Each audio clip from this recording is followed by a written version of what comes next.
రాత్రి 12:30 గంటలు. రెండో భాగం ఇదే ముగింపు. ఈ కథ నచ్చితే తప్పకుండా లైక్ చేయండి. ఇంకా ఆలస్యం చేయకుండా కథలోకి వెళ్ళిపోదాం.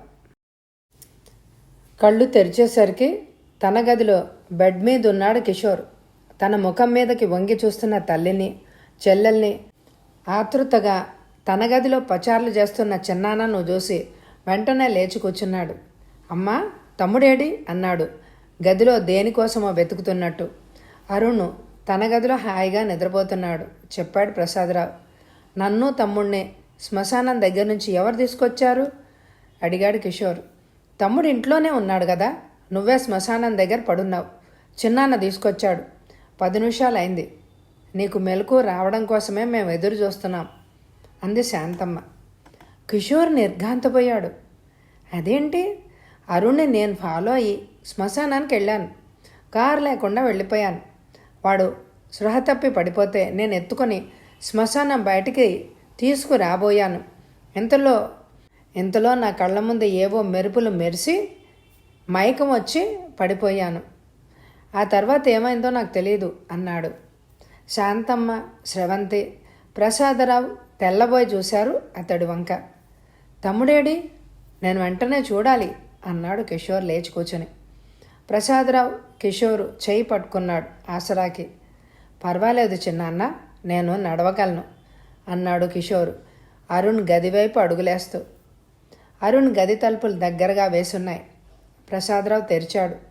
మంచం మీద అరుణ్ ప్రశాంతంగా నిద్రపోతున్నాడు. గదిలో బెడ్ ల్యాంప్ వెలుగుతోంది. కిషోర్ అరుణ్ దగ్గరగా వెళ్ళి అతడు మొహంలోకి చూశాడు. అంతక్రితం తమ్ముడితో పాటు తను ఆ గదిలోనే పడుకున్నాడు. మంచం, పక్క అలాగే ఉన్నాయి ఇంకా. నేను ఈ గదిలో తమ్ముడికి సహాయంగా పడుకున్నాను కదా అన్నాడు కిషోర్. అవును బాబు, ఎప్పుడు తలుపు తెరుచుకొని వెళ్ళిపోయావో తెలియదు. స్రవంతి నేను నా గదిలో నిద్రపోయాం. అరుణ్ పక్కన నువ్వు ఉన్నావు కదా అని మేము నిశ్చింతగా నిద్రపోతున్నాం. చిన్నాన్న వచ్చి చెప్పే వరకు మాకు జరిగింది ఏమిటో తెలియదు చెప్పింది శాంతమ్మ.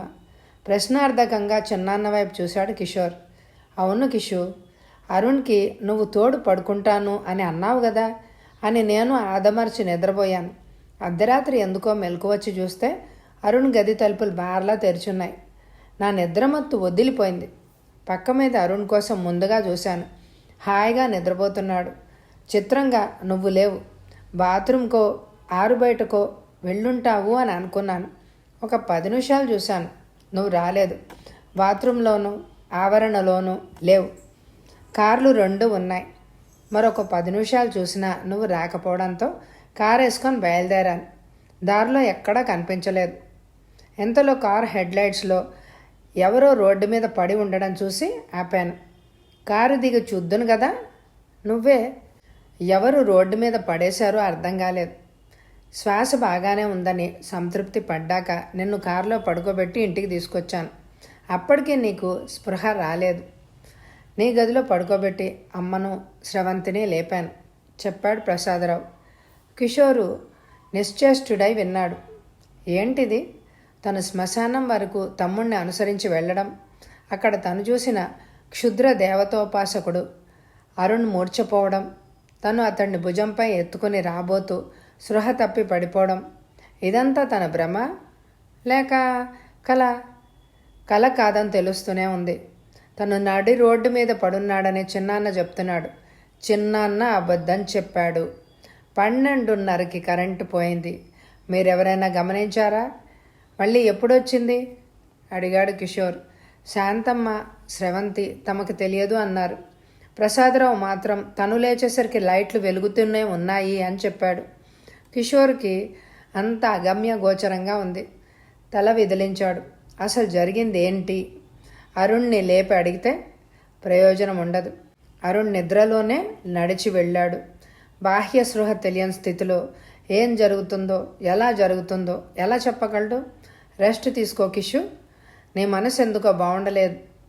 ఇంతవరకు అరుణ్ నిద్రలో నడుస్తున్నాడని చింతిస్తూ ఉంటే నువ్వు కూడా అదే విధంగా ప్రవర్తించడం చిత్రంగా ఉంది. ఉదయం మాట్లాడుకుందామే అన్నాడు ప్రసాదరావు. నేను ఈ గదిలోనే పడుకుంటాను అన్నాడు కిషోర్ అరుణ్ పక్కనున్న బెడ్ మీద కూర్చుంటూ. అప్పుడు రాత్రి 3:30 గంటలైంది. అన్నయ్య అన్నయ్య అంటూ అరుణ్ తట్టి లేపుతుండగా మెలకు వచ్చి తుళ్ళిపడి లేచాడు కిషోర్. అప్పటికే అరుణ్ స్నానం చేసి ఫ్రెష్ అయిపోయాడు. తమ్ముడి వంక అయోమయంగా చూసి ఏంటి అన్నాడు కిషోర్. ఫ్యాక్టరీకి వెళ్తావేమోనని లేపాను అన్నాడు. అరుణ్ తప్పు చేసిన వాళ్ళలాగా తల తిప్పుకుని వాల్ క్లాక్ అప్పుడే 9 కొట్టింది. అరేరే 9 అయిందా అప్పుడే, చాలాసేపే నిద్రపోయాను అని అనుకుంటూ బెడ్ మీద నుంచి లేచాడు. స్నానాధికాలు ముగించుకొని ఫ్యాక్టరీకి వెళ్ళేసరికి అక్కడంతా హడావిడిగా ఉంది. కిషోర్ ఆశ్చర్యంగా మేనేజర్ని పిలిచి ఏమిటి అందరూ ఏదో ఆందోళన చేస్తున్నట్టున్నారే అని అడిగాడు. మేనేజర్ విష్ చేసి చెప్పాడు. నిన్న సాయంత్రం 2 విచిత్రమైన సంఘటనలు జరిగాయి సార్. మన ఫోర్మెన్ పోలారావు తన కొడుకును చంపేసి కణతకు పిస్తోల్ పేల్చుకొని చచ్చిపోయాడు సార్. పోలీసులు దర్యాప్తు చేస్తున్నారు.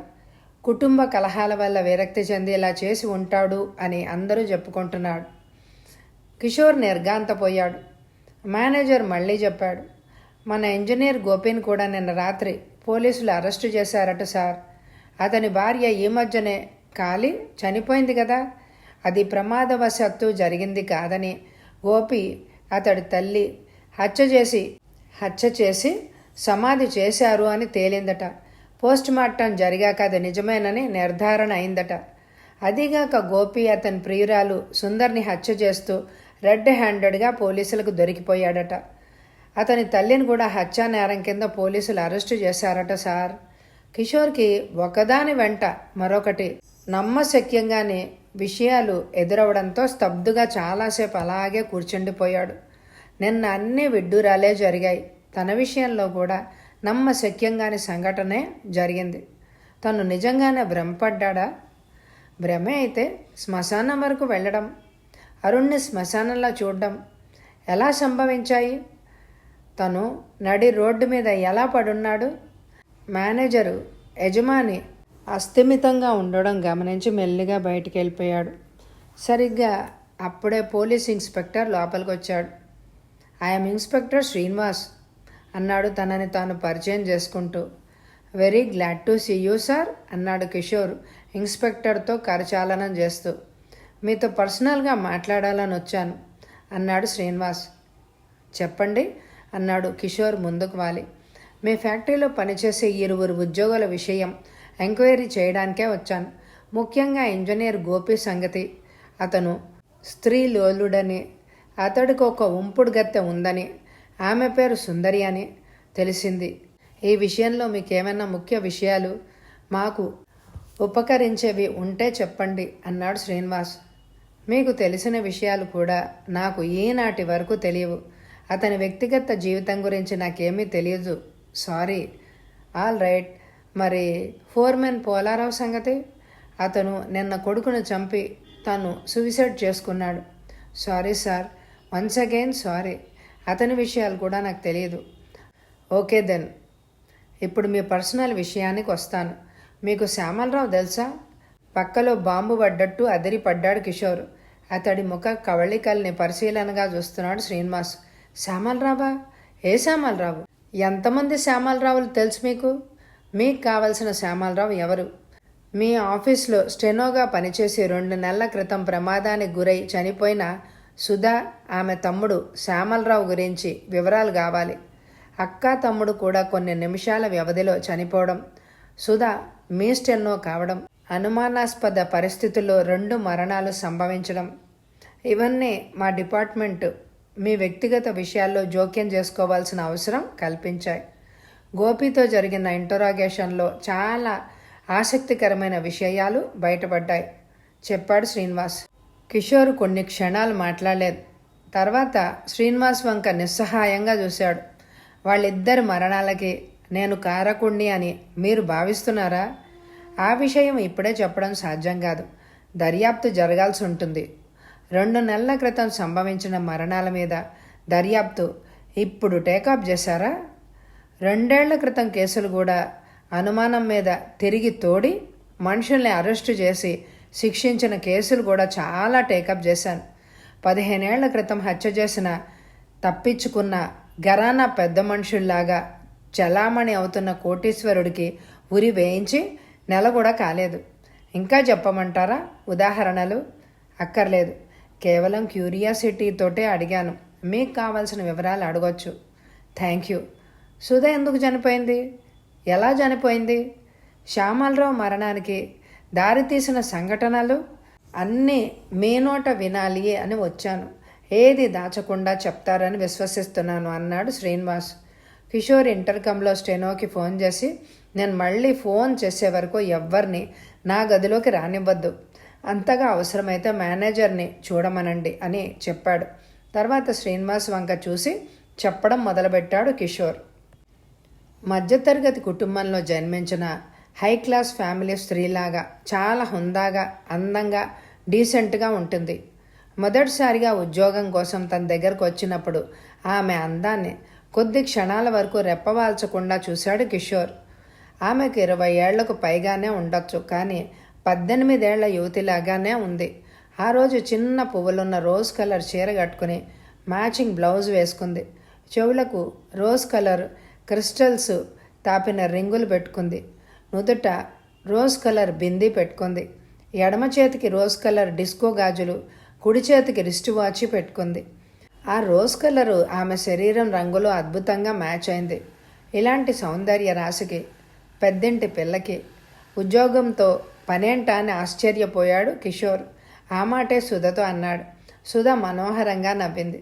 ఈ వేషం లోకం కోసం సార్. నాన్న పోయాక కుటుంబ భారం మోయాల్సింది ఇంటికి పెద్దదానిగా పుట్టిన నేనే కదా. తమ్ముడు ఇంకా చదువుకుంటున్నాడు. మీకు క్వాలిఫికేషన్స్ నచ్చితే ఉద్యోగం ఇవ్వండి అని అంది. కిషోర్ ఆమె సర్టిఫికెట్స్ చూశాడు. స్టెనోగ్రాఫర్స్కు కావాల్సిన అర్హతలు ఉన్నాయి. ఆమె వినయం, నమ్రత, నడవడి అతడికి బాగా నచ్చాయి. అందగత్తి అయితేనే అహంకారం కానీ ఆడంబరం కానీ ఆమెలో మచ్చుకైనా లేవు. ఆమె తన ఫ్యాక్టరీకే గొప్ప సెంటర్ ఆఫ్ అట్రాక్షన్ అవుతుంది అనడంలో అతిశయోక్తి లేదు. కిషోర్ నిమిషాల మీద అపాయింట్మెంట్ ఆర్డర్ టైప్ చేయించి సంతకం పెట్టి ఆమెకు అందించాడు. సుధ మనసు ఆ క్షణంలో అతడి పట్ల కృతజ్ఞతతో నిండిపోయింది. 2 చేతులు జోడించి హృదయపూర్వకంగా నమస్కారం పెట్టింది. అది మొదలు ఆమె ఆ ఫ్యాక్టరీలో ఒక భాగమైపోయింది. ఆమె ఆఫీస్లో ఉంటే సుందర నందనోద్యానం గుబాళించేటట్టు ఉండేది. ఆమె తమతో కొద్ది క్షణాలు మాట్లాడితే చాలు తమ జన్మ ధన్యమైపోయినట్లే భావించేవారు. ఆఫీస్లోనూ ఫ్యాక్టరీలోనూ కూడా. అయితే సుధ చాలా రిజర్వ్డ్గా, అవసరమైన దానికన్నా ఒక్క మాట కూడా ఎవరితోనూ మాట్లాడేది కాదు. కిషోరు డిక్టేట్ చేసేటప్పుడు కూడా చాలా కామ్గా ఉండేది. కిషోర్ మాత్రం ఆమెను చూస్తూ కామ్గా ఉండడం కష్టము అని తేల్చుకున్నాడు. కిషోర్ త్వరలోనే తన మనసు ఆమె పట్ల ఆకర్షింపబడుతున్న విషయాన్ని గ్రహించాడు. అందుకతను సిగ్గుపడలేదు, పైగా సంతోషించాడు. ఇన్నాళ్ళు తను పెళ్లి చేసుకోకుండా ఉండిపోయింది ఇలాంటి జంట కోసమే అని అనిపించింది కూడా. అతను సుధతో పెళ్లి ప్రసక్తి తెచ్చినప్పుడు ఆమె ఆశ్చర్యపోలేదు. ఆమె కొన్ని రోజులుగా అతడి చర్యల్ని చాలా శ్రద్ధగా గమనిస్తోంది. అతను తనతో మాట్లాడేటప్పుడు అతడి కళ్ళలో మెరిసే కాంతి ఆమెకు అతను తనంటే ఇష్టపడుతున్నాడు అన్న నిజాన్ని చెప్పకనే చెప్పేది. సిబ్బందిని, ఫ్యాక్టరీ వర్కర్స్ని కొన్న చూపుతో శాసించగల కార్యాధ్యక్షుడు తన విషయంలో తత్తరపడ్డం, మాటలకు తడుముకోవడం చూసినప్పుడు ఆమెకు నవ్వొచ్చేది. ఎంత వారైనా కాంతదాసులే కదా అని అనుకునేది. అతను తనని కోరుకున్నాడు అనేది అనుకునేది, కానీ తనని దేవతగా ఆరాధిస్తాడని, తనని పవిత్రంగా ప్రేమిస్తున్నాడని, తనని పెళ్ళి అనే పవిత్ర బంధంతో ముడివేసుకోవాలి అని అనుకుంటున్నాడని అతను నోరు విప్పి చెప్పే వరకు గ్రహించలేదు. గ్రహించిన మరుక్షణం ఆమె ఆనందాతిరేకంతో కొద్దిసేపు మోగదైపోయింది. ఆ తర్వాత తన అదృష్టానికి తనే మురిసిపోయింది. ఆ పైన తన వంటి సామాన్యురాలికి అంత గొప్పవాడితో వివాహం సంభవమా అని భయపడింది. అతని పెద్దలు అడ్డుపడతారని సందేహించింది. కిషోర్ ఆమె అనుమానాలన్నీ పటాపంచలు చేసేశాడు. తన చేతికున్న వజ్రపు డొంగరాన్ని ఆమె చేతికి తొడిగాడు. ఆ తర్వాత ఆ చేతిని ముద్దు పెట్టుకున్నాడు సున్నితంగా. ఇదే మన పెళ్ళికి గుర్తు. మనకి మానసికంగా పెళ్ళైపోయినట్టే. త్వరలో పెద్దల సమక్షంలో పెళ్లి చేసుకుందాం అన్నాడు. ఆమె తనువంతా పులకరించిపోయింది. అతని పాదాల మీద వాలి భక్తిపూర్వకంగా కళ్ళకద్దుకుంది. అతడు ఆమెను సందుట చేర్చుకుని సమాదరించాడు. ఆ తర్వాత అనుకోకుండా ఇద్దరు హద్దు మీరిపోయారు. అతడు తనని మోసం చేయడని ఆమెకు తెలుసు. ఆమె మనసుకు తెలుసు. ఆమెను అన్యాయం చేయాలి అనే దురాలోచన అతడికి ఏ కోశానా లేదు. అయితే పరిస్థితులే అనుకూలంగా లేవు. జపాన్ సాంకేతిక సహాయంతో ఎలక్ట్రానిక్ పరికరాన్ని తయారు చేయాలి అనే ఒప్పందం మీద ఆ దేశంలో 6 నెలలు పర్యటించడానికి బయలుదేరి వెళ్ళిపోయాడు. అయితే అతను వచ్చేసరికి చాలా విచిత్రాలు జరిగాయి. ఆమె చేతికి ఉన్న ఉంగరం వాళ్ళింట్లో ఒక తుఫాను సృష్టించింది. ఆమె తమ్ముడు శ్యామలరావు అప్పుడు ఫైనల్ బీఎస్సీలో ఉన్నాడు. సుధని ఎంతో నొక్కించి అడిగాడు ఆ ఉంగరం గురించి. ఇప్పట్లో ఏమీ అడగద్దు అందామె. అయితే శ్యామలరావు అంతటితో సంతృప్తి పడి ఊరుకోలేదు. అక్క ప్రవర్తన గురించి ఫ్యాక్టరీలో ఎంక్వైరీ చేశాడు. ఆమెకు కిషోర్తో ఉన్న సాన్నిహిత్యం గురించి తెలిసిపోయింది. తల్లితో చెప్పాడు. ఆమె నెత్తి నోరు బాదుకుంది. ఉద్యోగం అక్కర్లేదు, మానేసేయమంది. తన ఉద్యోగం మానేస్తే 3 పస్తు పడుకోవాల్సి వస్తుందని సుధకు కూడా తెలుసు. తల్లికి నచ్చజెప్పింది. తనేం తప్పు పని చేయడం లేదని, వాళ్ళు భయపడినట్టు ఏం జరగదని హామీ ఇచ్చింది. అయితే మరొక 2 నెలల తర్వాత ఆమెకు ఒక నిప్పులాంటి నిజం తెలిసింది. తను గర్భవతి. ఆమెకు ఆ నిజం తెలిసిన వెంటనే ముందు ఆనందమే కలిగింది. ఎందుకంటే ఆమె కిషోర్ని త్రికరణ శుద్ధిగా ప్రేమించింది. అతను కూడా ఆమెను గాఢంగా ప్రేమించాడు. తనకి కల్లో కూడా అన్యాయం చేయడు. అయితే అతను స్వదేశంలో లేనప్పుడు ఈ ప్రమాదం ముంచుకొచ్చింది. వెంటనే ఉత్తరం రాసింది అతనికి. భయపడొద్దని, తను ఈ శుభవార్త విని చాలా ఆనందించానని, మరొక 2 నెలల్లో తిరిగి వస్తున్నానని, అంతగా అవమానమని అనిపిస్తే కొన్నాళ్ళు ఉద్యోగానికి సెలవు పెట్టేసి ఇంట్లోనే ఉండమని ఉత్తరం రాశాడు. అయితే ఆ ఉత్తరం ఆమెకు ఆనందం కలిగించలేదు. నలుగురిలో అవమానకరమైన పరిస్థితి ఎదురైంది. ముఖ్యంగా తల్లి, తమ్ముడు తనని నీతి లేని దాన్ని చూసినట్టుగా చూశారు. ఒక అంటరాన్ని దాన్ని చూసినట్టుగా చూశారు. మరోపక్క రోజురోజుకి ఎత్తుగా తయారవుతున్న పొట్ట కన్యగానే తల్లివి కాబోతున్నావు సుమా అని హెచ్చరిస్తోంది. ఎలాగో అన్నింటినీ భరించి కిషోర్ ఆగమనం కోసం 1000 కళ్లతో ఎదురు చూసింది సుధ. అతను వస్తున్న రోజున ఆమెకు పండగ అయింది.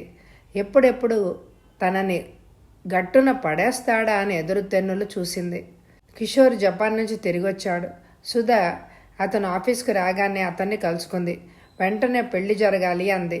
కిషోరు ఆఫీస్ వ్యవహారాలన్నీ తను లేని సమయంలో అస్తవ్యస్తం కావడం వలన ఓ పక్క బోనస్ తదితర కోరికలు చెల్లించకపోతే సమ్మె చేస్తానని వర్కర్స్ బెదిరించడం వలన బాగా చిక్కుల్లో ఉన్నాడు. సుధ రాగానే పెళ్లి విషయం నొక్కించడంలో సహనాన్ని కోల్పోయాడు. ఆమెను తూలనాడాడు. సరిగ్గా అప్పుడే శ్యామలరావు అదంతా విని కిషోర్ మీద తిరగబడ్డాడు, అపార్థం చేసుకుని. దాంతో కిషోర్కి కోపం వచ్చి పిచ్చివాడైపోయాడు. బయటికి పొమ్మని అరిచాడు. సుధ మనసు తీవ్రంగా గాయపడింది. తమ్ముడిని తీసుకుని వెంటనే అక్కడి నుంచి వెళ్ళిపోయింది. ఆ రాత్రే నూతిలో దూకి ఆత్మహత్య చేసుకుంది. ఆ విషయం తెలిసిన శ్యామలరావు కోపంతో పేట్రేగిపోయి కిషోర్ మీద ప్రతీకారం తీర్చుకోవడానికి బయలుదేరి వెళ్ళాడు. ఆ సమయానికి కిషోర్ ఇంకా ఫ్యాక్టరీ ఆఫీస్లోనే ఉన్నాడు. ఆవేశంతో కేకలు పెడుతూ అతడి మీదకొచ్చాడు శ్యామలరావు. కిషోర్ మీదకు వస్తున్న శ్యామలరావును అల్లంత దూరంలోనే నైట్ వాచ్మ్యాన్ ఓ వర్కరు ఆపేశారు. ఆ సమయంలో ఫ్యాక్టరీలో తయారవుతున్న సల్ఫ్యూరిక్ యాసిడ్ని పరిశీలిస్తున్నాడు కిషోర్. అతని చేతిలో యాసిడ్ ట్యూబ్స్ ఉన్నాయి. శ్యామలరావు తనని నిరోధించిన ఇద్దరినీ గింజుకుని ఒక్కసారిగా కిషోర్ మీదకి ఉరికాడు. ఆ అదురుకు యాసిడ్ ట్యూబులు పగిలాయి. అంతే. శ్యామలరావు హృదయ విదారకంగా అరిచి 2 చేతులతో మొహం మూసుకున్నాడు. కిషోర్తో పాటు అక్కడున్న వాళ్ళందరూ ఊహించని రీతిలో జరిగిపోయిన ప్రమాదానికి నిశ్చేష్టులైపోయారు. శ్యామలరావు ఎడమ కన్ను పూర్తిగా కాలిపోయి ఆ స్థానంలో నల్లటి గుంట మిగిలింది. కుడి కన్ను గుడ్డు వెలుగొచ్చేసి తెల్లగా సొనలాంటి పదార్థం స్రవిస్తోంది. పళ్ళు వికృతంగా బయటకొచ్చేశాయి. ముఖమంతా మచ్చలు పడిపోయింది. బొబ్బలు లేచాయి. హాస్పిటల్కు తరలించాలి అని అనుకునే లోపలే శ్యామలరావు నరక యాతన పడుతూ ప్రాణాలు వదిలాడు. ఇది జరిగి దాదాపు 2 నెలలైంది. దాదాపు అందరూ ఈ సంఘటన మర్చిపోయారు. ఇప్పుడు ఇన్స్పెక్టర్ వచ్చి దాన్ని మళ్ళీ వెలికి తీశాడు, కెలికాడు. అయితే యాసిడ్ మీరు కావాలని శ్యామలరావు ముఖం మీద పొయ్యలేదని, ప్రమాదవశాత్తు అతనే వచ్చి మీ మీద పడ్డం వల్ల చిందిందని మీరంటారు, అవునా? అడిగాడు శ్రీనివాస్. అవును ఇన్స్పెక్టర్, నా తప్పేం లేదు. నేను ప్రయత్నపూర్వకంగా చేసింది ఏమీ లేదు. నేను నిర్దోషిని. సుధ చావుకు కూడా మీరు కారకులు కాదంటారా? నిజంగానే నేను కారకుణ్ణి కాదు సార్. అఫ్కోర్స్ ఆమె నా వల్లనే గర్భవతి అయింది. నన్ను ఘోరంగా అపార్థం చేసుకుని తొందరపడి ప్రాణాలు తీసుకుంది. ఈ 2 నెలలుగా నేను అసలు ఎంత కుమిలిపోతున్నానో ఆ భగవంతుడికే ఎరుక. కానీ మీ ఇంజనీర్ గోపి చెప్పిన కథనం ప్రకారం మీరు సుధని అవమానించి ఆమె కడుపులోని బిడ్డకు మీరు తండ్రి కానని తిరస్కరించి ఆమెను తీవ్ర పదజాలంతో దూషించి ఆమె ఆత్మహత్యకు కారకులయ్యారని తెలుస్తోంది. ఎనీహౌ ఇందులో నిజానిజాలు నేను దర్యాప్తు చేస్తాను. ఈ లోపల మీరేమైనా చెప్పదలుచుకుంటే నాకు ఫోన్ చేసి చెప్పండి. శ్రీనివాస్ లేచి కిషోర్కి షేక్ హ్యాండ్ ఇచ్చి వెళ్ళిపోయాడు. అతడు వెళ్ళిన వెంటనే ఫ్రిడ్జ్లోంచి చల్లటి నీళ్లు తీసుకుని గడగడా తాగాడు కిషోర్. కొద్ది నిమిషాల వరకు అతడు మామూలు మనిషి కాలేకపోయాడు. మర్చిపోతున్న మధురమైన బాధని మళ్ళీ ఇన్స్పెక్టర్ కెలికాడు.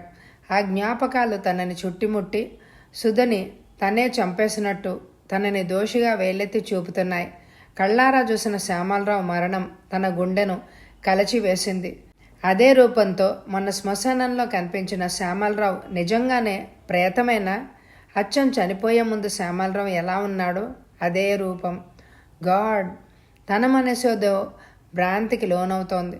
తననెవరో ఊపిరాడకుండా పీక నొక్కేస్తున్నట్టు కళ్ళు మూసినా తెరిచినా భయంకరమైన శ్మశాన సన్నివేశాలు తనని భయభ్రాంతుల్ని చేస్తున్నాయి. ఓ పక్క అరుణ్ణి ఏవో క్షుద్రశక్తులు పీడిస్తున్నాయని తను బాధపడుతూ ఉంటే తను కూడా వాటి ప్రభావానికి తలొగ్గవలసిన పరిస్థితులు ఎదురయ్యింది. దానికి తోడు ఈ అభియోగం ఒకటి. ఇన్స్పెక్టర్ మాటలే ఇంకా చెవుల్లో గింగిరమంటున్నాయి. కిషోరు అసహనంగా తల విదిల్చాడు. అప్పుడు గుర్తొచ్చింది అతడికి. డాక్టర్ సుధాకర్ సైకియాట్రిస్ట్ మేఘనాథ్కు అరుణ్ణి చూపించమన్నాడు. తను గతరాత్రి ఫోన్ చేస్తే అతను ఈరోజు వస్తాడని బాంబే వెళ్ళాడని జవాబు చెప్పారు. ఫోన్ చేస్తే ఫోన్ లాక్కుని మేఘనాథ్ నెంబర్ డయల్ చేశాడు. అది డైరెక్ట్ డయలింగ్ సౌకర్యం ఉన్న ఫోన్. అందువల్ల మేఘనాథ్ లైన్లోకి వచ్చాడు. క్లుప్తంగా అరుణ్ మానసిక పరిస్థితిని వివరించి మీరొకసారి సాయంత్రం మా ఇంటికి రాగలరా అని అడిగాడు కిషోర్. మేఘనాథ్ 2 క్షణాలు ఏదో ఆలోచించి అలాగే వస్తాను. కేస్ ఈజ్ క్వైట్ ఇంట్రెస్టింగ్ అన్నాడు. థ్యాంక్ యూ సో మచ్ అంటూ ఫోన్ పెట్టేశాడు కిషోర్. అతడి తలంతా దిమ్మగా బాగా అలసటగా అనిపించింది. వెంటనే చిక్కటి కమ్మటి స్ట్రాంగ్ కాఫీ పడకపోతే తల పగిలిపోయేలాగా ఉంది. కాలింగ్ బజార్ నొక్కి అటెండర్ని పిలిచాడు. పోలీస్ జీపును చూసి బయటికి తొంగి చూశాడు శేఖర్. ఇన్స్పెక్టర్ లోపలికి వస్తున్నాడు. శేఖర్ గుండె జల్లుమంది. పోలీసులు ఎందుకు వస్తున్నట్టు? తన విషయం తెలిసిపోయిందా? తెలిసే అవకాశం లేదే. ఏమో, పోలీసులు వేట కుక్కల్లాంటి వాళ్ళు. వాసన చూసి పసిగట్టేస్తారు నేరస్తుణ్ణి. లోకనాథం కూడా సమయానికి ఇంట్లోనే ఉన్నాడు. గోపికి జరిగిన శాస్తికి అతడికి కూడా ఆనందం కలిగింది. కానీ ఎంత చెడ్డ అల్లుడు. కూతురుతో కొన్నాళ్ళు కాపురం చేసినవాడు. అందుకే అది తలుచుకున్నప్పుడల్లా మనసు చివుక్కుమనేది. ఇన్స్పెక్టర్ శ్రీనివాస్ లోపలికి వచ్చాడు. శేఖర్ ముందు గదిలోనే ఉన్నాడు. హూ ఇస్ మిస్టర్ శేఖర్ అడిగాడు శ్రీనివాస్ గంభీరంగా. శేఖరు తల పంకించి నేనే. ఏం కావాలి మీకు? తడబాటు బయటకు ప్రదర్శించకుండా. గోపి మీ బావగారే కదూ? అవును. మీ చెల్లెలి భర్త? అక్క భర్త? చెల్లెలి భర్త. నా చెల్లెలి పేరు సుజాత చెప్పాడు శేఖర్. కొత్త వాళ్ల మాటలు విని లోపల గదుల్లో ఉన్న లోకనాథం బయటకొచ్చాడు. ఇన్స్పెక్టర్ని చూసి ఎవరు కావాలి సార్ అని అడిగాడు లోకనాథం. నేను సుజాత తండ్రిని అని చెప్పాడు. గోపి ఎలాంటివాడు? అతను మీ అమ్మాయిని హత్య చేశాడని మీకు ముందుగానే తెలుసా అడిగాడు శ్రీనివాస్. తెలియదండి. తెలుసుంటే పోలీస్ కంప్లైంట్ ఇచ్చేవాళ్ళం కదా. తర్వాత అంటే మా అమ్మాయిని అర్జెంటుగా పూర్తి చేశాక చూచాయిగా అనుమానం వచ్చింది. కానీ చుట్టుపక్కల వాళ్ళు కూడా అది ప్రమాదవశాత్తు జరిగిన మరణంగా ధృవపరిచారు. దాంతో అనుమానించలేకపోయాం. గోపికి మరో స్త్రీతో సంబంధం ఉందని మీకు తెలుసా? తెలియదు సార్. మీకు తెలుసా శేఖర్? శేఖర్ కూడా తల అడ్డంగా తిప్పి తెలియదండి. అతను హత్యానేరం మీద అరెస్ట్ అయిన విషయం తెలిసాక ఇవన్నీ పేపర్లో చదివాం అన్నాడు. కానీ గోపి తన వంపుడు గత్తె సుందర్ని హత్య చేయలేదు. మరి హంతకుడు వేరే ఉన్నాడు. అతనే హత్య చేసి గోపిని ట్రాప్ చేసి ఏం తెలియనట్టు మాకు ఫోన్ చేసి చెప్పాడు. శేఖరు త్రోటుబాటును కప్పిపుచ్చుకోవడానికి విశ్వ ప్రయత్నం చేస్తున్నాడు. శ్రీనివాసు తదేక దీక్షతో అతడి వంక గుచ్చి చూస్తున్నాడు.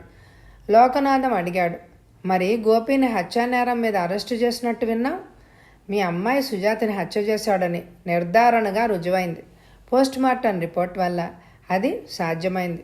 కానీ సుందర్ని అతడు హత్య చేయలేదు. అతడి వేలిముద్రలున్న కత్తిని హంతకుడే కావాలని ఆమె పొట్టలో దిగవేశాడు. కానీ అంతకు చాలా సేపటి క్రితమే ఆమె ప్రాణాలు పోయాయని, అందుకే ఆమె పొట్ట నుంచి రక్తం స్రవించలేదని అతడు గ్రహించి ఉండడు. మరి గోపిని విడుదల చేసేశారా? శేఖర్ గొంతులో దాచుకోవాలన్న ఆతృత ఆగలేదు. లేదు, మీ చెల్లాయిని హత్య చేశానని ఒప్పుకున్నాడు కదా. మాకు ఆధారాలు కూడా దొరికాయి. అతని తల్లి కూడా నేరం ఒప్పుకుంది. అయితే మీరిప్పుడు ఇక్కడికి ఎందుకు వచ్చినట్టు? లోకనాథం ఆశ్చర్యంగా అడిగాడు.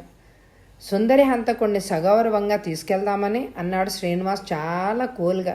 సుందరి హంతకుడు ఇక్కడెందుకుంటాడు? లోకనాథం మరింత ఆశ్చర్యపోయాడు. సరిగ్గా అప్పుడే సార్జెంట్ శివం, రాజు అక్కడికొచ్చారు. శివం చేతుల్లో బేడీలున్నాయి. లోకనాథం నిర్గాంతపోయి చూస్తున్నాడు. శ్రీనివాస్ శేఖర్ వంక తీక్షణంగా చూసి, మిస్టర్ శేఖర్, సుందర్ని హత్య చేసిన నేరానికి నిన్ను అరెస్ట్ చేస్తున్నామన్నాడు. మరుక్షణం శేఖర్ చేతులకు బేడీలు తగిలించాడు. శేఖరం నిశ్చలంగానే నించున్నాడు. లోకనాథం ఇన్స్పెక్టర్ చేతులు పట్టుకుని, ఏంటి ఇన్స్పెక్టర్ గారు, నా బిడ్డ హంతకుడా? మీరు పొరబడుతున్నారేమో అన్నాడు. శ్రీనివాస్ జేబు నుంచి ఒక పర్సు తీసి లోకనాథానికి చూపించి, ఈ పర్సు గుర్తుపట్టగలరా అన్నాడు. లోకనాథానికి అది బాగా గుర్తు, అయినా నోరు మెదపలేదు. పర్సు వంకే చూస్తూ నిల్చుండిపోయాడు. ఇన్స్పెక్టర్ పర్సు విప్పి లోపల అరలో ఉన్న శేఖరం ఫోటో చూపించి, ఈ పర్సు శవం పక్కన దొరికింది. అంతేకాదు, మేము సుందరి ఇంటికి వెళ్ళేటప్పటికీ గోపి క్లోరోఫామ్ మత్తులో పడున్నాడు. మేము తలుపులు విరగొట్టి లోపలికి ప్రవేశించాం. హత్య చేసి క్లోరోఫామ్ వాసన చూసి స్పృహ తప్పి శవం పక్కన పడుండే మూర్ఖుడెవడు ఉండడు ఈ ప్రపంచంలో. అందుకే మొదటే గోపి హంతకుడు కాదు అని తెలిసిపోయింది మాకు. ఆ వెంటనే ఈ పర్సు మా కళ్ళబడింది. కేసు విడిపోయింది. అయినా గోపిని కస్టడీలోకి తీసుకున్నాం. ఎందుకంటే అతడి మీద వచ్చిన మరొక అభియోగం ప్రూవ్ చేసుకోవడానికి సుజాత శవం తవ్వి పోస్ట్మార్టం చేశాక గోపి హంతకుడని కన్ఫర్మ్ చేసుకున్నాం. అంతేకాదు, హత్య చేశాక మాకు ఫోన్ చేసిన శేఖర్ గొంతు బాగా గుర్తుపెట్టుకున్నాను. మరొక పాయింట్, శేఖర్ సుజాత అన్న కావడం, అందుకే కక్షతో హతురాల్ని ముఖం మీద కత్తితో కోసి హింసించి చంపాడు. అయితే ఆ మాత్రానికి ఆమె చనిపోలేదు. ముక్కు చెవులు కూడా కోసేశాడు. కాబట్టి తను వికృతంగా మారిపోయాను అనే షాక్తో చనిపోయింది ఆమె. ఈ లోపల గోపి లోపలికి వచ్చాడు. అప్పుడొచ్చి ఉంటుంది శేఖర్కి అతన్ని హత్యలో ఇరికించాలి అనే ఆలోచన. వెంటనే కార్యరూపంలో పెట్టాడు అన్నాడు. శేఖర్ తలదించుకున్నాడు. మెట్లు దిగి బయటకు పోబోతూ చటుక్కున ఆగిపోయాడు రవీంద్ర. అతడి ఎడమ చేతికి సిమెంటు కట్టుంది. మెడలో జోలెలాగా వేసుకున్నాడు. ఎదురుగా పోలీస్ జీప్ ఆగి ఉంది. ఇన్స్పెక్టర్, పోలీసులు లోపలికి వస్తున్నారు. రవీంద్ర గుండె వేగంగా కొట్టుకుంది. ఏంటిది, పోలీసులకి నిజం తెలిసిపోయిందా? అయినా తనెవరిని హత్య చేయలేదు. తనెందుకు భయపడాలి? ఇన్స్పెక్టర్తో వచ్చిన ఈ మధ్య వయస్కుడు రవీంద్రని చూసి, అవునండి అతనే అన్నాడు. ఇన్స్పెక్టర్ రవీంద్రని తీక్షణంగా చూసి, నిన్న నువ్వు పోలారావు ఇంటికి వెళ్ళావు. నువ్వు లోపలికి వెళ్ళడం చాలామంది చూశారు. మరో అరగంట తర్వాత పోలారావు కొడుకు సురేంద్ర లోపలికి వెళ్ళడం కూడా చూశారు. మరొక 10 నిమిషాల తర్వాత నువ్వు బయటికి పారిపోవడం కూడా చూశారు. మీ ఇల్లు సోదా చెయ్యాలి. హత్యాస్థలంలో నువ్వు ఉండడం నేరం. పోలారావుది ఆత్మహత్య అని తేలే వరకు నువ్వు హంతకుడిగా అనుమానితుడివే అన్నాడు. ఇన్స్పెక్టర్, నేను హత్య చేయలేదు. అక్కడ నేను ఆ సమయంలో ఉన్నమాట నిజమే. కానీ ఆ 2 మరణాలతోనూ నాకు ఎలాంటి సంబంధం లేదు. నేను నిరపరాధిని అన్నాడు రవీంద్ర. అతడి గొంతులో ధ్వనించిన నిజాయితీని, సిన్సియారిటీని గుర్తించాడు శ్రీనివాస్. జరిగిందంతా వివరంగా చెప్పాడు రవీంద్ర. శ్రీనివాస్ శ్రద్ధగా విన్నాడు. అతని విరిగిన చేతిని, బ్యాండేజ్ని చూసి తల పంకించాడు. అసలు మీ అన్న జనార్దనాన్ని పోలారావు హత్య చేశాడని నీకెలా తెలిసింది? ఆధారం ఏంటి అని అడిగాడు శ్రీనివాస్. రవీంద్ర వెంటనే మాట్లాడలేదు. ఆ తర్వాత నోరు విప్పి, మీరెక్కడ అతని పేరు బయట పెట్టనంటే చెప్తాను అన్నాడు. కేసులో ఎవరి ప్రాముఖ్యత ఎట్లాంటిదో తెలిస్తేనే కదా పేరు బయట పెట్టేది, లేనిది తెలిసేది అన్నాడు శ్రీనివాస్. రవీంద్ర కొద్ది క్షణాల తర్వాత మసేనయ్య చెప్పాడన్నాడు. మసేనయ్య? అతడెవడు అడిగాడు శ్రీనివాస్. ప్రయత్నాత్మలతో మాట్లాడే క్షుద్ర దేవతా ఉపాసకుడు. ఉపాసకుడా? అతనికి ఎలా తెలుస్తుంది? చనిపోయిన వ్యక్తి శవం పూడ్చిపెట్టి ఉంటేనే అతని విద్య ఫలిస్తుంది. శవాన్ని కాల్చేస్తే చెప్పలేడు. పాతిపెట్టిన శవం సమాధి దగ్గర అతడు తన విద్యను ప్రయోగిస్తాడు. మనిషి చనిపోయిన 1 సంవత్సరం వరకు ఆ మనిషి ప్రేతాత్మ ఆ సమాధి చుట్టుపక్కలే సంచరిస్తూ ఉంటుందని, సంవత్సరం దాటిపోతే మళ్ళీ జన్మ ఎత్తుతుందని మసేనయ్య విశ్వాసం. ఎవరో మసేనయ్య గురించి చెప్తే అన్నయ్య మరణం గురించి తెలుసుకోవాలని మసేనయ్యను కలుసుకున్నాను. అతడు నన్ను వివరాలన్నీ అడిగి మర్నాడు అర్ధరాత్రి దాటాక శ్మశానానికి రమ్మన్నాడు. నేను అతను చెప్పినట్టే ఆ సమయానికి వెళ్ళాను.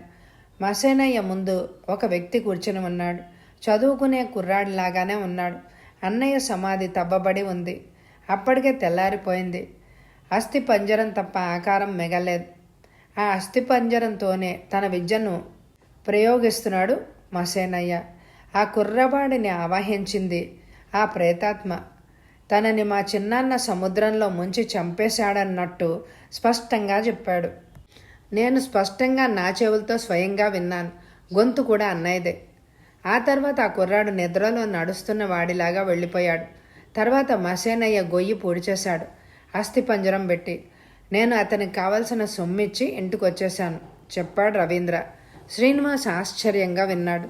ఈ ఆధునిక కాలంలో ప్రేతాత్మలు ఆవహించడం ఇదంతా నమ్మశక్యమైందేనా? సరిగ్గా అప్పుడే అతడికి మరొక విషయం గుర్తొచ్చింది. శేఖర్కి తన చెల్లెలు చంపబడిందని ఎలా తెలిసింది? అతను కూడా మసేనయ్యను అందుకు నియోగించాడా? చూడాలి. ఈ మసేనయ్య విషయం ఏదో వింతగానే ఉన్నట్టుంది. ఎవరా మసేనయ్య? ఎక్కడుంటాడు? అడిగాడు రవీంద్రను శ్రీనివాస్. రవీంద్ర వివరాలన్నీ చెప్పాడు. శ్రీనివాస్ అతని వంక తీక్షణంగా చూసి, ఏది ఏమైనా పోలారావుతో నువ్వు పెనుగులాడుతుండగానే తుపాకీ గుండు అతని తలలో పేల్చబడింది. అది నువ్వే చేశావు. అతనే ప్రమాదవశాత్తు కాల్చుకున్నాడు. వివరాలు తెలియాల్సింది. అంతదాకా మా కస్టడీలో ఉండక తప్పదు అన్నాడు. సార్జెంట్ రాజు బేడీలు పట్టుకొని నుంచున్నాడు. శ్రీనివాస్ వంక ప్రశ్నార్థకంగా చూశాడు. అతడి మరో చెయ్యి గాయపడింది. బేడీలు వెయ్యక్కర్లేదు, అరెస్టు చేసినట్టే తీసుకుపదా అన్నాడు శ్రీనివాస్. రవీంద్ర మౌనంగా పోలీసుల వెంట నడిచి జీపెక్కాడు. తను నిర్దోషి. తనకు శిక్ష పడినా పడకపోయినా తన కుటుంబాన్ని నాశనం చేసిన పోలారావు తన పాపానికి శిక్షని అనుభవించాడు. తనని నిర్దోషిగా విడుదల చేయడానికి అవసరమైన సమాచారం క్యాసెట్ రూపంలో తన దగ్గర ఉంది. పోలారావుతో వాదోపవాదాలు చేసినప్పుడు తన దుస్తుల్లో దాచుకున్న మినీ టేప్ రికార్డర్లో అతను స్వయంగా చెప్పిన రహస్యాలన్నీ రికార్డ్ అయిపోయాయి. తన తండ్రిని చంపినట్టు కూడా పోలారావు ఒప్పుకున్నాడు. ఆ క్యాసెట్ భద్రంగా ఇంట్లో దాచాడు. తన మీద కేసు కోర్టుకి రాక తప్పదు. అప్పుడు తన తరఫు లాయర్కి అది అందిస్తే సరిపోతుంది. తనిప్పుడు లక్షాధికారి. ఎంత ఖర్చైనా పర్వాలేదు. నిర్దోషిగా నిరూపించబడతాడు. తృప్తిగా లోపల నవ్వుకున్నాడు రవీంద్ర. రండి రండి సాదరంగా ఆహ్వానించాడు కిషోర్ సైకియాట్రిస్ట్ మేఘనాథ్ని. మేఘనాథ్ లోపలికి అడుగుపెట్టాడు. దాదాపు 6 అడుగుల విగ్రహంతో ఎప్పుడూ చెదరని చిరునవ్వుతో, నలగని మల్లెపూ లాంటి తెల్లటి దుస్తుల్లో, చక్కటి వర్చస్సుతో చూపరులను ఇట్టే ఆకర్షిస్తాడు మేఘనాథ్. ఇతనే మా తమ్ముడు అరుణ్ అంటూ పరిచయం చేశాడు కిషోర్. మేఘనాథ్ అతడిని పరీక్షగా చూశాడు. పైకి ఎలాంటి అవలక్షణాలు ఉన్నట్టు కనిపించడమే లేదు. చాలా మామూలుగా నార్మల్గా ఉన్నాడు. మీరేం చేస్తూ ఉంటారు అని అడిగాడు మేఘనాథ్. చెప్పాడు అరుణ్. రాత్రులు బాగా నిద్రపోతున్నారా? ఒళ్ళు ఎరగకుండా అన్నాడు అరుణ్ నవ్వి. ఓసారి మీ గదికి వెళ్దామా అన్నాడు మేఘనాథ్. విత్ ప్లెజర్ అని లేచాడు అరుణ్. ప్రసాదరావు ఇంకా ఫ్యాక్టరీ నుంచి రాలేదు. మేఘనాథ్ కోసమని ముందుగా బయలుదేరి వచ్చేశాడు కిషోర్. అందరూ అరుణ్ గదిలోకి వెళ్ళారు. మేఘనాథ్ తన ఎక్స్రే కళ్ళతో గదంతా చాలా క్షుణ్ణంగా పరిశీలిస్తున్నాడు. కిషోర్తో చెప్పాడు మేఘనాథ్, మీతో విడిగా కాసేపు మాట్లాడాలి అని. రండి, నా గదికి వెళ్దామన్నాడు కిషోర్. మళ్ళీ మీ దగ్గరకు వస్తాను, మాట్లాడదామే అన్నాడు మేఘనాథ్ అరుణ్తో. అరుణ్ నవ్వుతూ తలూపాడు. కిషోర్ గదిలో ఇద్దరు కూర్చున్నాక కేసు పూర్వాపరాలన్నీ వివరంగా కనుక్కున్నాడు మేఘనాథ్. అతడి ముఖం గంభీర ముద్ర దాల్చింది. పదండి, అరుణ్తో మాట్లాడదాం అన్నాడు మేఘనాథ్. ఇద్దరూ అరుణ్ గదిలోకి వెళ్ళారు. మేఘనాథ్ అరుణ్ని చూసి నవ్వి, మిమ్మల్ని కొద్ది క్షణాలు హిప్నటైజ్ చేస్తాను, మీకు ఇష్టమేనా అని అడిగాడు. అరుణ్ నవ్వుతూ తలూపి, నేను హిప్నటైజ్ నేర్చుకోవాలని చాన్నాళ్ళుగా అనుకున్నాను. అన్నయ్య వద్దని వారించాడు. ఆ కోరిక నేటిదాకా తీరలేదు అన్నాడు. మేఘనాథ్ కిషోర్ వంక ఆశ్చర్యంగా చూసి, హిప్నటిజం పట్ల మీకు సదభిప్రాయం లేదా, ఎందుకు వద్దన్నారు అని అడిగాడు. కిషోర్ వెంటనే, దురభిప్రాయం మాత్రం లేదులేండి. చార్టర్డ్ అకౌంటెంట్ కావాల్సిన వాడు చదువు గురించి ఏకాగ్రత చెడగొట్టుకుని డైవర్ట్ అవుతాడనే భయంతో వద్దన్నానంతే. మేఘనాథ్ నవ్వి అరుణ్ని ట్రాన్స్లోకి తీసుకెళ్లాడు. అతి స్వల్ప వ్యవధిలోనే అతడు డీప్ హిప్నోసిస్లోకి వెళ్ళిపోవడం గమనించి ఆశ్చర్యపోయాడు. హీఈస్ టూ సెన్సిటివ్ అనుకున్నాడు మనసులో. తర్వాత అతన్ని కొన్ని ప్రశ్నలేశాడు మేఘనాథ్. డీప్ హిప్నోసిస్లో ఉండగా అతడు తన పేరు కూడా సరిగ్గా చెప్పలేకపోయాడు. కాసేపు జనార్దన్ అని, కాసేపు సుజాత అని, మరోసారి మరోటి చెప్పాడు. నువ్వు ప్రతిరోజు అర్ధరాత్రి శ్మశానానికి ఎందుకు వెళ్తున్నావు అడిగాడు మేఘనాథ్. రాత్రి 12:30 అయ్యేసరికి నా చెవుల్లో ఏదో హోరు వినిపిస్తుంది. ఎవరో నా చెవిలో మెల్లగా లేచి తిన్నగా నడువు, శ్మశానానికి సరాసరి వెళ్ళు వెళ్ళు వెళ్ళు అంటూ చెప్తారు. నేను వెంటనే నిద్రలోనే నడుస్తూ శ్మశానానికి వెళ్తాను. ఆ తర్వాత నా మీద ఎవరో బరువు మోపినట్టు భ్రాంతి కలుగుతుంది. తర్వాత ఏం జరుగుతుందో, నేనేం సమాధానం చెప్తున్నానో నాకే తెలియదు. ఆ తర్వాత ఎవరో వెళ్ళిపో, ఇంటికి వెళ్ళిపో అన్నట్టు అనిపిస్తుంది. లేచి వచ్చేస్తూ ఉంటే స్పృహ తప్పి పడిపోతున్నట్టు ఉంటుంది. నేను మెలకు వచ్చి చూసేసరికి నా గదిలోనే ఉంటాను. అంతకుమించి ఏం జరుగుతుందే నాకు తెలియదు చెప్పాడు అరుణ్. నిన్ను ప్రశ్నలు అడిగే వ్యక్తి ఎవరు తెలియదు. ఏం అడుగుతాడు గుర్తులేదు. నేను మర్చిపోతాను. ఇప్పటికి ఎన్నిసార్లు శ్మశానానికి వెళ్ళావు? 3 సార్లు. శ్మశానంలో నీకు భయం వేయదా? ఇంకా ఎంతో ధైర్యంగా ఉంటుంది. ఎవరు అనుక్షణం నన్ను కనిపెట్టుకుని రక్షిస్తున్నట్టు నిశ్చింతగా ఉంటుంది. మేఘనాథ్ ప్రశ్నలు అడుగుతూనే ఆలోచిస్తున్నాడు. ఇతని మెదడుని తమ కంట్రోల్లో ఉంచుకొని ఆజ్ఞలు జారీ చేస్తూ అతన్ని తన దగ్గరికి రప్పించుకుంటున్నారు ఎవరో. అక్కడ అతన్ని హిప్నటైజ్ చేసి అతడి చేత ప్రశ్నలకు సమాధానాలు రప్పిస్తున్నారు. ఆ ప్రశ్నలు ఎలాంటివి? వాటి వల్ల ఎవరికి లాభం? మేఘనాథ్ తీవ్రంగా ఆలోచిస్తున్నాడు. ఇంకా అరుణ్ని హిప్నటైజ్ చేయడం వల్ల లాభం ఏమీ ఉండదని అతనికే తెలుసు. అరుణ్ని పోస్ట్ హిప్నసిస్కి తీసుకొచ్చి కిషోర్తో అతని గదికి వెళ్ళాడు మేఘనాథ్. చివరిసారిగా జరిగిన సంఘటన మరోసారి చెప్పండి అన్నాడు కిషోర్. కిషోర్తో క్రితం రాత్రి జరిగిన సంఘటన గురించి, తను స్వయంగా శ్మశానంలో ఆ ఉపాసకుడిని చూసినట్టు, అతన్ని పట్టుకోవాలని పరిగెత్తినట్టు, అతను పారిపోయినట్టు, తను అరుణ్ని ఎత్తుకొని వెళ్తుండగా తనకి స్పృహ తప్పినట్టు, మెలకు వచ్చి చూసేసరికి తను తన గదిలో తన బెడ్ మీద ఉన్నట్టు, అరుణ్ తన గదిలోంచి ఎక్కడికి వెళ్ళలేదని ప్రసాదరావు చెప్పినట్టు అన్నీ వివరించాడు. అయితే అరుణ్ గదిలో నుంచి వెళ్ళింది లేనిది మీ అమ్మగారు కానీ చల్లాయి కానీ చూడలేదు, అవునా? అవును. మా చిన్నాన్న కూడా నేను గదిలో లేనని, తలుపు బార్లా తెరిచి ఉన్నాయని, అనుమానం వచ్చి నా కోసం బయలుదేరానని చెప్పాడు. మరి మీ అమ్మగారిని కానీ చల్లాయిని కానీ లేపి జరిగిందేంటో వాళ్లతో చెప్పావా? లేదు. నేను లేకపోగానే ఆయనకు మరేం తోచలేదు. నేను కూడా అరుణ్లాగా నిద్రలో నడుస్తూ వెళ్ళిపోయాను అని భయపడి వెతుక్కుంటూ కారులో బయలుదేరాడు. కారులో రోడ్డుకి అడ్డంగా నేను పడి ఉంటే తీసుకొచ్చి బెడ్ మీద పడుకోబెట్టి అప్పుడు అమ్మని చల్లాని లేపి చెప్పాడు. అరుణ్ నిద్రలో నడిచి వెళ్ళిపోతున్నాడని తెలుసు కదా. అతను గదిలో ఒంటరిగా ఉంటే అలాగే వదిలేసి ఆడవాళ్ళకి మాట మాత్రంగానైనా చెప్పకుండా మీకోసం వెతుకుతూ వెళ్ళిపోయారన్నమాట. అవును. నేను రోడ్డు మధ్య కనిపించడం, అరుణ్ ఇంట్లోనే నిద్రపోతూ ఉండడం నాకు చాలా ఆశ్చర్యం కలిగించాయి. మేఘనాథ్ మెదడులో ఫ్లాష్ వెలిగింది. పదండి, అరుణ్ గదికి వెళ్దాం అంటూ చకచక అరుణ్ గదిలోకి నడిచాడు. అరుణ్ మంచం దగ్గర ఆగాడు మేఘనాథ్. అది సమానమైన తాపడం చేసిన రోడ్ వుడ్ కాట్. డన్లప్ పరుపు మీద మల్లెపువ్వు లాంటి దుప్పటి పరిచింది. మంచం గోడకి దగ్గరగా వేసుంది. రెండు పక్కల గోడల్ని తాకుతూ అరేంజ్ చేయబడి ఉంది. మేఘనాథ్ అరుణ్ మంచం తలవైపు పరుపు పైకెత్తాడు. అతని కళ్ళు మెరిశాయి. డెక్కలోంకి అతికించబడి ఉన్న అయస్కాంతాన్ని పైకి తీశాడు. 2 అంగుళాల వ్యాసంతో ఉన్న గుండ్రటి బిళ్ళ కనిపించింది అక్కడ. మైక్రో స్పీకర్ అతి సూక్ష్మంగా అమర్చబడి ఉంది, సరిగ్గా అరుణ్ తలకి అతి సమీపంగా. మేఘనాథ్ దాని నుంచి కనెక్షన్ ఇవ్వబడ్డ అతి సన్నని దారం లాంటి వైర్ని కనుక్కున్నాడు. అది మంచం నిలువు పట్ట దిగువ భాగా నుంచి టేప్తో మధ్య మధ్య అతికించబడి కాళ్ల వరకు సాగి ఉంది. మేఘనాథ్ కాళ్లవైపున్న డెకలాం దిగువనున్న పట్టె దగ్గర చేత్తో తడిమాడు.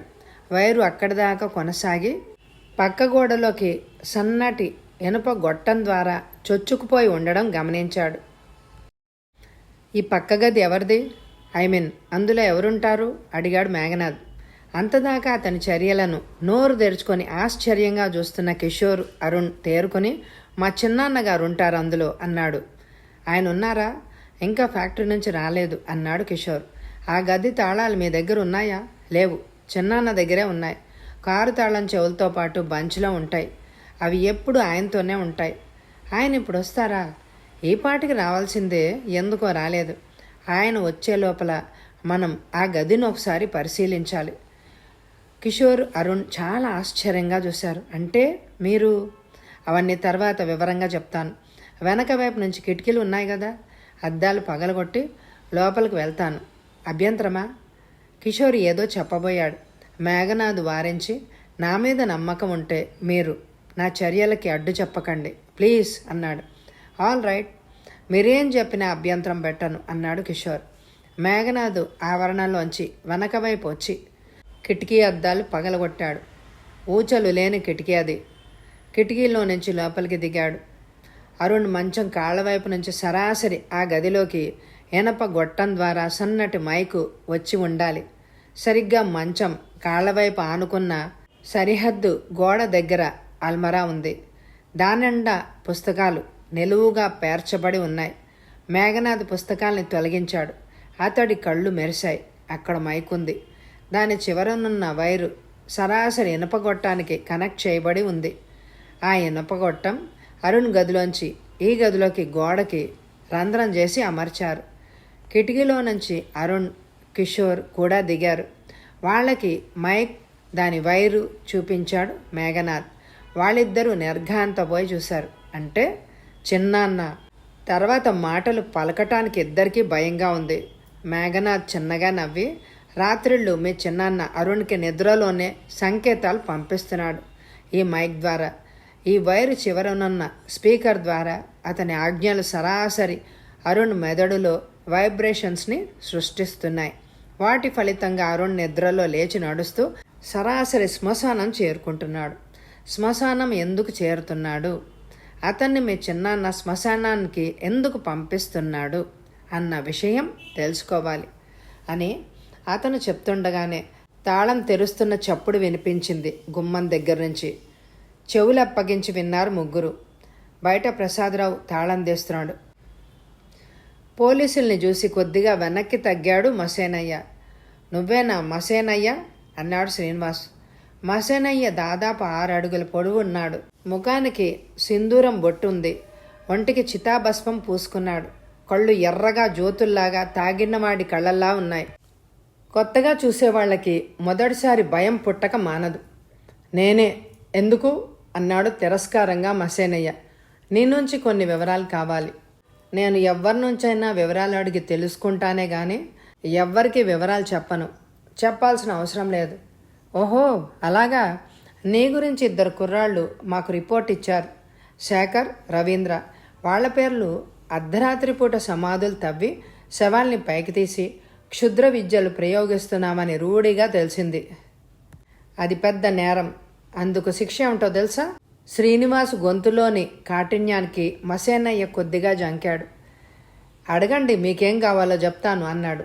2 రోజుల క్రితం రవీంద్ర అనే కుర్రాడికి వాళ్ళ అన్నయ్యని చిన్నాన్నే హత్య చేశాడని ప్రేతాత్మని ఆవాహన చేసి చెప్పించావు. అలాగే శేఖర్ అనే కుర్రాడి చెల్లాయిని ఆమె భర్త అత్త కిరోసిన్తో కాల్చి చంపారు అని చెప్పావు, అవునా? అవును. నా విద్యను ఇంతవరకు ఎవ్వరూ తప్పుపట్టలేదు. ప్రేతాత్మ అబద్ధం చెప్పదు. అలాగే అనుకుందాం. అయితే ఆ ఆత్మని రప్పించడానికి ఎవరో కుర్రాన్ని యువకుణ్ణి ఉపయోగించుకుంటున్నారని తెలిసింది. ఎవరతను? నా వ్యాపార రహస్యాలు బయటపెట్టాను. అలాగా? మరిప్పుడు ఆ కుర్రాడు చనిపోయాడు. అందుకు కారకుడివి నువ్వే. చనిపోయాడా? కేవలం పిచ్చివాడుగా మారిస్తే చాలని చెప్పాడే ఆ పెద్దాయన. ఎవరా పెద్దాయన? ఆయన పేరు నాకు తెలియదు. ఊరవతల పెద్ద ఫ్యాక్టరీ ఉంది కదా, యాసిడ్ ఫ్యాక్టరీ, దాని యజమాని. కిషోరా? కాదు, వాళ్ళ చిన్నాయన. శ్రీనివాస్ అలర్ట్ అయ్యాడు. తీగ లాగితే డొంకంతా కదులుతోంది. ఇది కూడా మంచిదే. మసేనయ్య, నీ మీదకే గొడవ రాకుండా చూస్తాను. అసలు జరిగిందేంటో చెప్పు అన్నాడు శ్రీనివాస్. మసేనయ్య చెప్పుకొచ్చాడు. ప్రసాదరావు అరుణ్ణి పిచ్చివాడిగా మార్చేయమని మసేనయ్యతో ఒప్పందం చేసుకున్నాడు. అవసరమైతే క్షుద్ర శక్తుల్ని ప్రయోగించమని కూడా చెప్పాడు. క్షుద్ర శక్తుల్ని ఆవాహన చేయడానికి బలహీనమైన మనస్కులు, బాగా సెన్సిటివ్గా ఉన్నవాళ్ళు కావాలి. ప్రసాదరావు అతి సున్నిత మనస్కుడైన అరుణ్ణి మసేనయ్యకు అప్పగిస్తాను అని అన్నాడు. మసేనయ్య సంతోషించాడు. అందువల్ల అతడికి లాభం ఉంది. చనిపోయిన వాళ్ళ గురించి వాళ్ళ బంధువుల రహస్యాలు అడుగుతూ ఉంటారు. అవి చెప్పడానికి ప్రేతాత్మలని ఒక మనిషి ద్వారా ఆవాహనం చెయ్యాలి.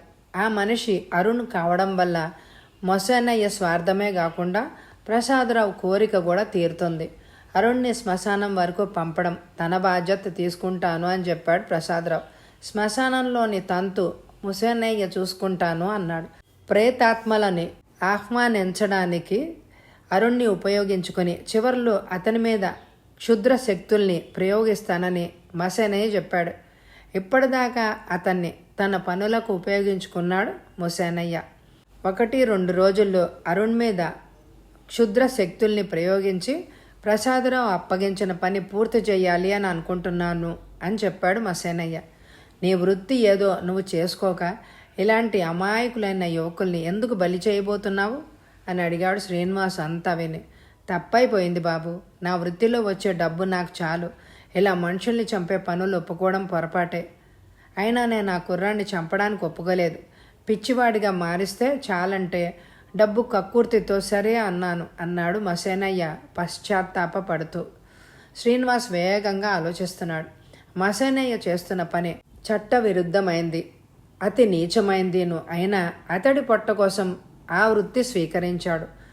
అతని వల్ల కొందరు హంతకులు దొరికినా దానివల్ల ఎవరికి ఉపయోగం? మసేనయ్యను అదుపులోకి తీసుకోక తప్పలేదు. ఆ పెద్ద మనిషిని మాకు చూపించు, ఆనక నిన్ను వదిలేస్తామన్నాడు శ్రీనివాస్.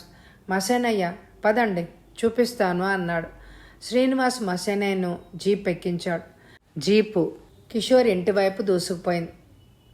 ఏం చేస్తున్నారు నా గదిలో అడిగాడు ప్రసాదరావు వాళ్ళ ముగ్గురిని గదిలో చూసి నిర్ఘాంతపోయి. రా చిన్నాన్న, నీకోసమే ఎదురు చూస్తున్నాం అన్నాడు కిషోర్ వ్యంగ్యంగా. నా అనుమతి లేకుండా నా గదిలోకి ఎవ్వరు అడుగు పెట్టమన్నారు మిమ్మల్ని? ఈయనెవరు అన్నాడు మేఘనాథ్ వంక గుర్రుగా చూస్తూ ప్రసాదరావు. అదంతా తేలిగ్గా మాట్లాడుకుందాం. ఈ మైక్రోఫోన్లు, స్పీకర్లు ఏమిటి ఈ తతంగం? చిన్నాన్న, నీ గుట్టు రట్టయిపోయింది. నీ నేరం ఒప్పుకో అన్నాడు కిషోరు తీవ్రంగా అతని వంక చూస్తూ. ప్రసాదరావు చేతిలో రివాల్వర్ ప్రత్యక్షమైంది. ఎవరూ కదలొద్దు, ఎటు వచ్చి గోడ వారిగా నుంచోండి, కిటికీ వైపు అడుగులు వేయొద్దు, మిస్టర్ బుద్ధిగా ఇటు నుంచోండి హుంకరించాడు ప్రసాదరావు తలుపు వైపు జరగబోతూ. బోల్టు పెట్టాలని అతని ప్రయత్నం. అయితే అప్పుడే తలుపులు బళ్ళున తెరుచుకున్నాయి. ఇన్స్పెక్టర్ శ్రీనివాస్ మసేనయ్యతో పాటు ఎదురుగా ప్రత్యక్షమయ్యాడు. ప్రసాదరావు చేష్టలు ఉడిగి అలాగే నిల్చుండిపోయాడు. అరుణ్ మెరుపు వేగంతో ప్రసాదరావు మీదికి ఉరికాడు. రివాల్వర్ లాక్కుని కాల్చేయబోయాడు. కానీ వెనక నుంచి కిషోరు అతన్ని సందిట బిగించి ఆపేశాడు. లేకుంటే ప్రసాదరావు ప్రాణాలు ఎగిరిపోయి ఉండేవి. కోపం తీరక ప్రసాదరావు 2 చెంపలు చెళ్ళుమని వాయించాడు అరుణ్. శ్రీనివాస్ సార్జెంట్ వంక తలదిప్పి అరెస్ట్ హిమ్ అన్నాడు. ప్రసాదరావు కోపంగా శ్రీనివాస్ని చూసి ఎందుకు, షోమీ వారెంట్ అని అరిచాడు. వారెంట్ అవసరం లేదు, మీరు వాళ్ళ ముగ్గురిని కాల్చబోతుండగా అరెస్ట్ చేస్తున్నాం. మీ సంగతులన్నీ మీ వాళ్లే చెప్తారు. ఇదిగో ఈ మసేనయ్యను మించిన సాక్షి అక్కర్లేదు అన్నాడు శ్రీనివాస్ నవ్వుతూ. ప్రసాదరావు ముఖం నెత్తురు చుక్క లేకుండా పాలిపోయింది. 2 చేతులు ముందుకు చాచాడు. సార్జెంట్ శివం అతడి చేతులకి బేడీలు బిగించాడు. ప్రసాదరావు తన స్టేట్మెంట్లో ఇలా చెప్పాడు. నేను నా అన్న ఆస్తిని కాజేయాలని ప్లాన్ వేశాను. అన్న వారసులు ఇద్దరినీ చట్టానికి దొరకకుండా హత్య చేయాలని పథకం వేశాను. అందుకు మసేనయ్యని ఎన్నుకున్నాను. కానీ కిషోర్ మెదడు నా హిప్నటిజంకి లొంగదని తెలుసుకుని అందుకు అరుణ్ మీద ప్రయోగించాను. అతని మెదడుని నా స్వర తరంగాలకు అనుగుణంగా మలుచుకున్నాను. ప్రతి రాత్రి 12:30కి అతని మెదడులో వైబ్రేషన్ సృష్టిస్తూ అతన్ని ఆటంకం లేకుండా శ్మశానానికి వెళ్ళడానికి వీలుగా గది తలుపులు, గేట్లు నేనే తెరిచి ఉంచేవాణ్ణి. అయితే కిషోరు అరుణ్ నడుస్తూ వెళ్ళడం, శ్మశాన పరిసరాలకు సరాసరి పోవడం గమనించి ఫాలో అయ్యాడు. మొదటిసారిగా ఊరుకున్నాను. రెండోసారి కూడా అలాగే కావడంతో నాకు మహా చక్కటి ఆలోచన వచ్చింది. గతంలో కిషోర్ని ప్రేమించిన సుధ తమ్ముడు శ్యామలరావు కథ కూడా నాకు తెలుసు. అతని చనిపోయే సమయంలో నేను కూడా అక్కడే ఉన్నాను. శ్యామలరావు చనిపోయే సమయంలో ఎలా ఉన్నాడో అదే వికృత రూపంతో ఒక మనిషిని ఏర్పాటు చేశాను శ్మశానంలో. చవర్లెట్ కారు వైర్లు తప్పించి స్టార్ట్ కాకుండా చేసి దూరంగా అగుపించిన నా కారులో ఇంటికి తిరిగొచ్చాను. శ్యామలరావుని శ్మశానంలో చూసిన కిషోర్ గుండె చెదిరి చచ్చిపోతాడు అని నా ఊహ. కానీ అలా జరగలేదు. అరుణ్ని కూడా శ్మశానంలో ఒంటరి స్థితిలో వదిలేసి కిషోర్ ఇంటికి పరిగెత్తుకొచ్చాడు. అంత క్రితమే స్రవంతి నన్ను లేపి అన్నయ్యలిద్దరూ కనిపించడం లేదు అని చెప్పింది. నేను నా మారుతి కారులో బయలుదేరుతూ ఉండగా కిషోర్ ఇంటికి చేరుకున్నాడు. అతన్ని తీసుకొని మళ్ళీ కారులో శ్మశానానికి వెళ్ళాను. అక్కడ శ్యామలరావు వేషం వేసుకున్న వ్యక్తి కనిపించకుండా ఏర్పాటు చేశాను. ముందుగానే చవర్లెట్ కారు వైర్లు సరిచేసి స్టార్ట్ చేశాను. మరుసటి రోజు కూడా కిషోర్ అరుణ్ని అనుసరించి శ్మశానానికి వెళ్ళాడు. నేను ఫాలో అయ్యాను. మసేనయ్య అరుణ్ మీదకి ప్రేతాత్మ ఆవహిస్తున్న సమయంలో కిషోరు అతడి మీదకి దాడి చేశాడు. అతడు పారిపోయాడు. అరుణ్ స్పృహ తప్పి పడిపోయాడు. అప్పుడు కూడా కిషోర్ భయపడకుండా అరుణ్ని తీసుకొని మోసుకుంటూ రాబోయాడు. నేను వెనక నుండి అతడి తల మీద కొట్టి స్పృహ తప్పించాను. అయితే తనను కొట్టిందెవరో చూడకుండానే కొట్టారని కూడా గ్రహించలేక కిషోర్ నేల మీద పడి స్పృహ కోల్పోయాడు. అరుణ్ని, కిషోర్ని నేనే ఇంటికి తీసుకొచ్చాను. అరుణ్ని అతని గదిలో పరుండబెట్టి కిషోర్ గదిలో పరుండ చేశాను.